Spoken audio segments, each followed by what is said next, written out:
So, dear brothers and sisters, we have the privilege here of doing school missions on occasion, where we go out to primary schools or secondary schools and speak to the students there about the faith and share our own faith journey as well. The reason we share our own faith journey isn't because we're so amazing, but it's because that personal experience of the Lord is something that nobody can contradict.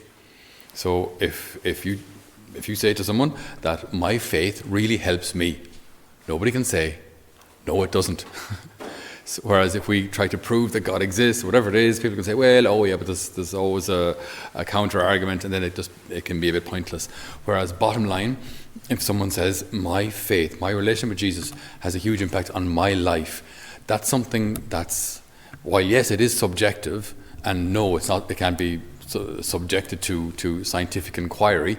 It is something that actually does move people's hearts. Because when we're talking about proclaiming Jesus, making Jesus known, this goes beyond science. This goes beyond what you can quantify or what you can summarize in empirical data or something. There's no way of doing that. What we're trying to communicate in our faith is a relationship, is a person. And that's why my, subjective experience is actually important. This does make a difference. I mean, the Pope can write all the documents he wants, but that doesn't change the faith of the people. The people, ordinary people, are affected, hopefully positively, by the example they see in Christians. So if Catholics are good, loving, merciful people, then other people will be attracted. If we're as judgmental and as critical and as negative and as hopeless as everyone else, then people won't be attracted to us, won't be attracted to the faith. So our faith is countercultural. I remember one of the retreats that we did recently enough now in a secondary school. You notice that as the years have passed, the standard of faith, and this isn't to judge people, but it's just fairly objective. The faith, to judge the lived relationship with Jesus Christ, that faith is definitely dropping. Now, they're good students, they're good people, but they don't know Him.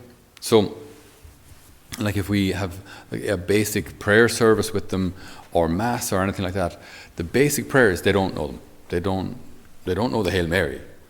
They don't know the answers to Mass. And again, it's not a question of intelligence, and it's not a question of goodwill. They're good kids, they mean well, and they're smart, but they haven't had this encounter. They haven't had this encounter with the Lord.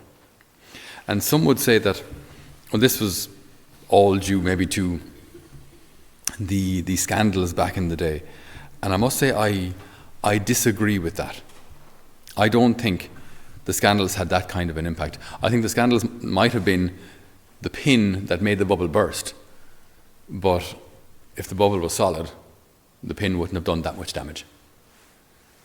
It's when something was inflated, but maybe lacking content, that's what made it all go pop so quickly.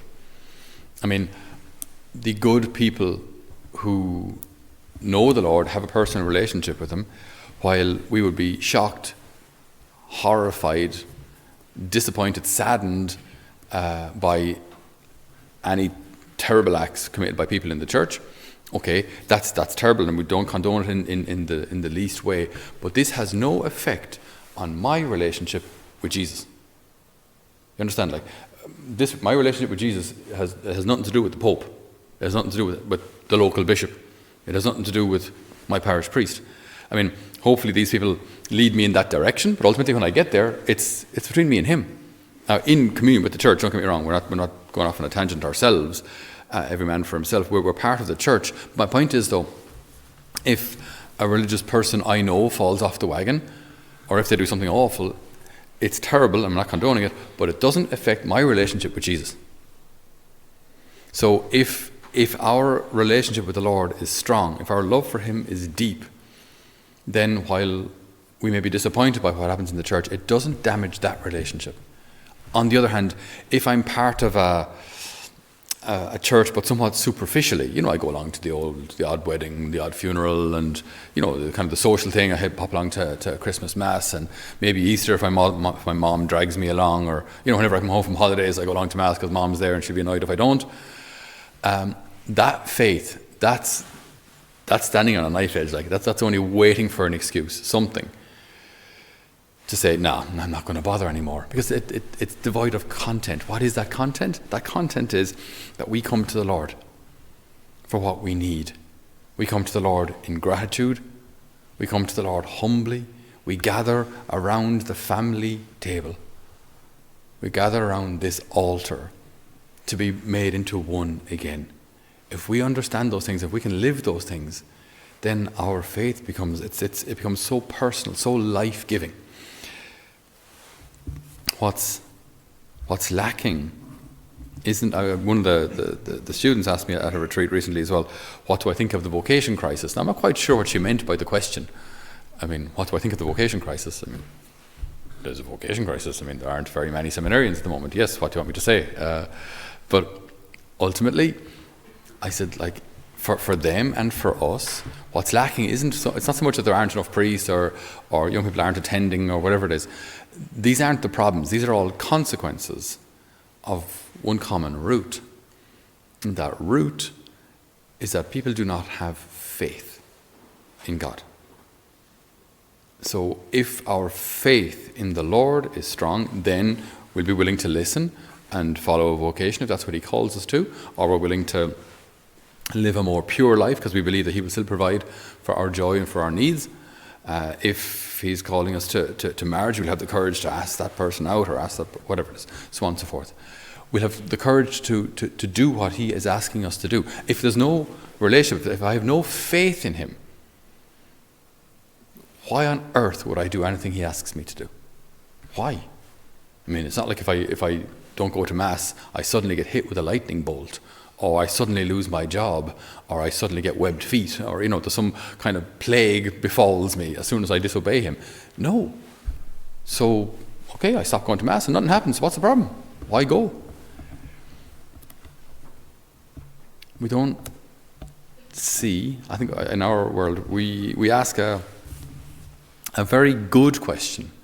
Most people ask this question either consciously or subconsciously.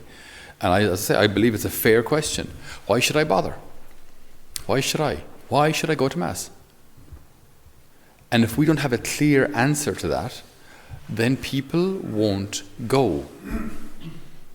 And I asked a group recently, they were slightly older, and I asked them, so I said, if you asked back in the day, back in the 1960s, if you asked at home, why do I have to go to Mass? What was the answer? And they all said almost in unison, because you have to. So why do you have to go to Mass? Because you have to. That's a really bad answer, because again, it has no content. Why should you haven't said why? You've just basically said I have to go to Mass because I say so. Okay, but why? Why do I have to go to why do we go to a mechanic? Because your car is broken. If you don't have a car, do you need to go to the mechanic? Well, no. Why do we go clothes shopping? Because you're all addicted. And that's why you go, to satisfy your addiction. If you don't have a clothes addiction, do you need to go shopping? No, you don't. Trust me. Open your wardrobe, you have enough clothes. So why would I go to Mass? Like, what does Mass offer me? I go to Mass for what? Community? Well, it's not a whole pile we're not very good at community in the Catholic Church, unfortunately. It's something we need to work on. We're not very good at it. So, for community, not really. If I don't understand what's going on here, if I'm not coming to the Lord for what he actually offers, then why on earth would I bother? Why should we go to Mass? Let's get back to basics. And I think this is a very important way of presenting the faith to people. Why do I go to Mass? The Lord has called us to this supernatural encounter, to this meeting of hearts, that I can meet the Lord as he has asked us to. Do this in memory of me. Do this. Celebrate Mass in memory of me. And why should I? Okay, it's nice that he asks us, invites us, but why should I care? What does the Lord offer us at Mass? The Lord offers us healing, right? It's the same God who says, "Come to me, all you who labor and are overburdened, and I will give you rest." Who doesn't need that? Who doesn't need consolation? The Holy Spirit, one of his titles is the Paraclete, the Consoler. We come to Mass, this place imbued with divinity. Who doesn't need consolation? Who doesn't need clarity of thought? So as we listen to the Lord's Word, and hopefully it's explained well in the homily, then I learn how to apply that. It gives me clarity as to how to live. Who doesn't need that? And then in my heart of hearts, after I receive the Lord, I receive God himself, the source of all joy, the source of all grace, the source of all healing. Who doesn't need that? The source of all healing, that I can receive the healer himself. In German, they actually have a title for the Lord that they use regularly, the Heiland, the healer. We don't use it in English. We don't call Jesus the healer like that, but they do. And it's lovely. The healer. We get to receive the healer into our hearts. So then, like after we receive Holy Communion, we can sit there with the Lord, the healer, and invite him into those areas of our hearts that are dark and bleak. And it's something that we did with that particular group of young people, where we asked them during Mass, and I think this is helpful for us. It's helpful for us to know how the Mass can help us concretely, what the Mass offers us concretely. Otherwise, we kind of go through the motions, and a lot of it can just go over our heads.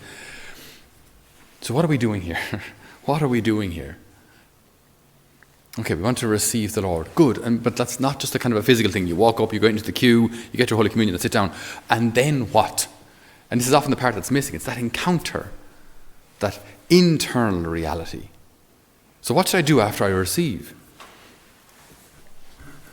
How about, and this is something that I think we should all do, and do often, and do regularly in the context of Mass, but also in our regular prayer, where we get used to thinking, remembering, praying into our real lives. So what goes on in here? And inviting Jesus into those messy parts. Inviting the Lord into the mess. Inviting the Lord into the darkness. He who is the light of the world. Invite him into the parts that are dark. The parts that are already beautiful and sorted, grant, they're okay. But the Lord has come to seek and save the lost. He has not come for the healthy, but for the sick. So invite him into those sick parts. When you go to the doctor, you don't tell him how amazing your teeth are, and how you're walking every day, and how, your feet are fine, your knees are fine. And you don't tell him that your hips are crocked, and that when you wake up in the morning, your back is stiff, and that you haven't gone to the bathroom normally in the last 3 weeks. You have to tell him what goes wrong. Similarly with the Lord, we need to bring to him, and very consciously and deliberately, Lord, I want to bring you my addiction. I want to bring you my unforgiveness. I want to bring you my hatred towards this person. I want to bring you the deep woundedness that I've experienced because of this person who disappointed me, or left me, or ridiculed me, or betrayed me, whatever it is. I bring you that. I bring you the mess. I bring you the ugliness. I bring you the darkness. And in Holy Communion, then after you receive, you're sitting there in prayer, and if we're praying like that after we receive the Lord, then you're not doing what's so typical for so many of us to do when we go to Mass, is after you receive Holy Communion, all right, it's almost time now, we have the car keys, and let's start thinking about dinner, let's start thinking about how do we get out of the car park, okay? And you're ready to go already. You have this opportunity to enter into a profound encounter with the healer of your soul. And the more we can draw from that, benefit from that, and live in that reality, the more life-giving our faith becomes, and the more real this encounter becomes. And after encounter follows conversion. We begin to change our lives. And how beautiful that would be for the whole church to experience this a real internal revolution. We don't need to change the structures. They aren't the issue. We don't need to, if we were to get a donation of €100 million now in the church in Ireland, and have all sorts of snazzy videos and posters and websites for vocations, would that change anything? No. It wouldn't change a single thing. Because that's not what the problem is. The problem isn't that people aren't aware that the priesthood exists. What's the problem is that lack of faith. If I don't know Jesus, I will never consider following him. If I don't know Jesus, I will never consider going to Mass regularly, if I don't know Jesus, why would I baptize my kids? The problem is faith. You fix that and everything else follows. That encounter with the Lord. Encounter with the Lord. Which then leads me to conversion, to change my life. Because I know when this light shines into the dark parts of my life, okay, certain things need to be pruned here or pulled out. And then I go back to the Lord for the grace to do that. And we keep drawing from Him. And the light keeps coming into our hearts. And more, then our hearts become places of light. And then when you meet people who have done this, there's a radiance of them. There's a beauty that emanates from them. Because there's no darkness. There's no dark corners hidden from the Lord. The Lord is invited into every part of them. So they become carriers of light. They become Lucia. That's our saint of today. Lucy, light. So we ask the Lord today to renew our church by the renewal of faith. And may this faith be renewed by a deep and profound, regular encounter with the Lord, who comes to us in each and every Holy Mass. Amen.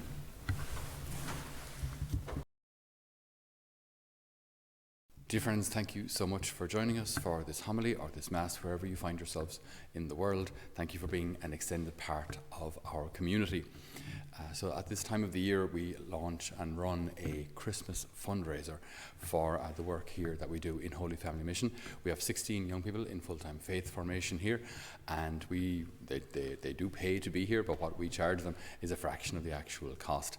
With the rising costs of living, we need your help in order to continue this mission of forming the faith of the next generation and all those that they will go on to form in turn. So if you would like to, if you feel the Lord is calling you to be part of this mission and to support this mission financially, please consider donating on holyfamilymission.ie. If you're from Ireland, you can call us on 052 6133 181, and it would be just a great way to help us to continue doing really what needs to be done for the building up of the faith of the future. So thank you for being part of our mission, and God bless you.